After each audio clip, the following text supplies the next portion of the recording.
तेरा कामे नेहमीच लपवून करावेत. आनंदाचे क्षण नेहमी शांततेत साजरे करा. जे काही खरेदी करायचे असेल ते गाजावाजा न करता खरेदी करा. कोणाशीही प्रेम त्याला न सांगता करावे. आपल्या आवडीच्या व्यक्तीसोबत जीवन जगा. बाकीचे तर फक्त वेळ वाया घालवतात. झालेले नुकसान कोणालाही सांगू नका. घरातील गोष्टी कोणत्याही बाहेरच्या व्यक्तीशी शेअर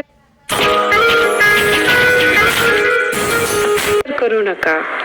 जर तुम्ही त्या बाहेरच्यांना सांगाल तर नंतर तुम्हाला त्याचा पश्चाताप होईल. लोकांना नेहमी जाणून घ्यायचं असतं की तुम्ही किती कमवता. तुम्ही तुमचा पैसा व संपत्ती शक्य तेवढी गोपनीय ठेवा. ते तुमच्यासाठी फायद्याचे ठरेल. चार चौघात तुमचा जर कोणी अपमान करत असेल तर त्याचा तीव्र प्रतिकार करा. लक्षात ठेवा, तुम्ही तुमच्या अपमानाचं रडगाणं गात बसाल तर उठसूट कोणीही तुमचा अपमान करेल. मनात अशा अनेक गोष्टी असतात ज्या जगजाहीर केल्याने आपल्या जीवनात संकटे येतात.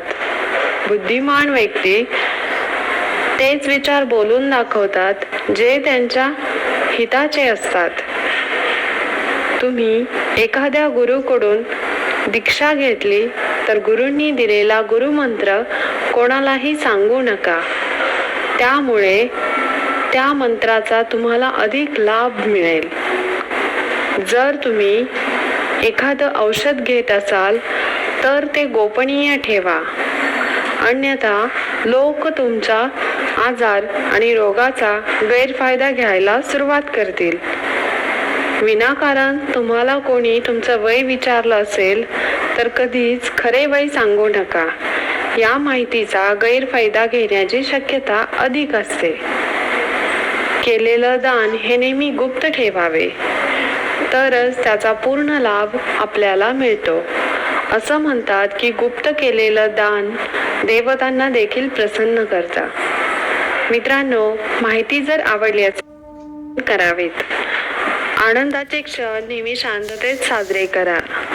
जे काही खरेदी करायचे असेल ते गाजावाजा न करता खरेदी करा. कोणाशीही प्रेम त्याला न सांगता करावे. आपल्या आवडीच्या व्यक्तीसोबत जीवन जगा. बाकीचे तर फक्त वेळ वाया घालवतात. झालेले नुकसान कोणालाही सांगू नका. घरातील गोष्टी कोणत्याही बाहेरच्या व्यक्तीशी शेअर करू नका. जर तुम्ही त्या बाहेरच्यांना सांगाल तर नंतर तुम्हाला त्याचा पश्चाताप होईल. लोकांना नेहमी जाणून घ्यायचं असतं की तुम्ही किती कमवता. तुम्ही तुमचा पैसा व संपत्ती शक्य तेवढी गोपनीय ठेवा. ते तुमच्यासाठी फायद्याचे ठरेल.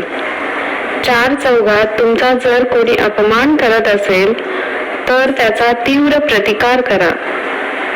लक्षात ठेवा, तुम्ही तुमच्या अपमानाचं रडगाणं गात बसाल तर उठसूट कोणीही तुमचा अपमान करेल.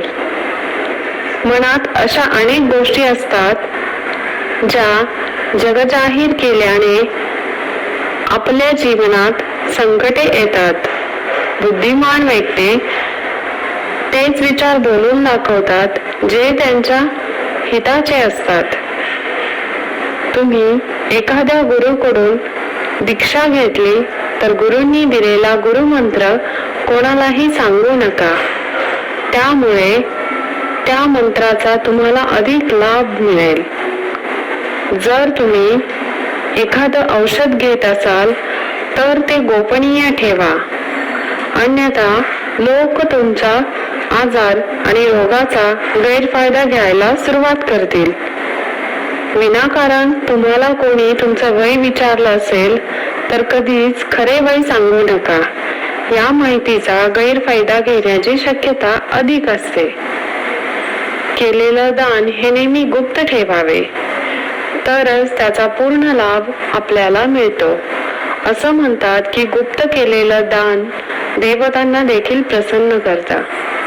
मित्रांनो, माहिती आनंदाचे क्षण नेहमी शांततेत साजरे करा. जे काही खरेदी करायचे असेल ते गाजावाजा न करता खरेदी करा. कोणाशीही प्रेम त्याला न सांगता करावे. आपल्या आवडीच्या व्यक्तीसोबत जीवन जगा. बाकीचे तर फक्त वेळ वाया घालवतात. झालेले नुकसान कोणालाही सांगू नका. घरातील गोष्टी कोणत्याही बाहेरच्या व्यक्तीशी शेअर करू नका. जर तुम्ही त्या बाहेरच्यांना सांगाल तर नंतर तुम्हाला त्याचा पश्चाताप होईल. लोकांना नेहमी जाणून घ्यायचं असतं की तुम्ही किती कमवता. तुम्ही तुमचा पैसा व संपत्ती शक्य तेवढी गोपनीय ठेवा. ते तुमच्यासाठी फायद्याचे ठरेल. चार चौघात तुमचा जर कोणी अपमान करत असेल तर त्याचा तीव्र प्रतिकार करा. लक्षात ठेवा, तुम्ही तुमच्या अपमानाचं रडगाणं गात बसाल तर उठसूट कोणीही तुमचा अपमान करेल. मनात अशा अनेक गोष्टी असतात ज्या जगजाहीर केल्याने आपल्या जीवनात संकटे येतात. बुद्धिमान व्यक्ती तेच विचार बोलून दाखवतात जे त्यांच्या हिताचे असतात.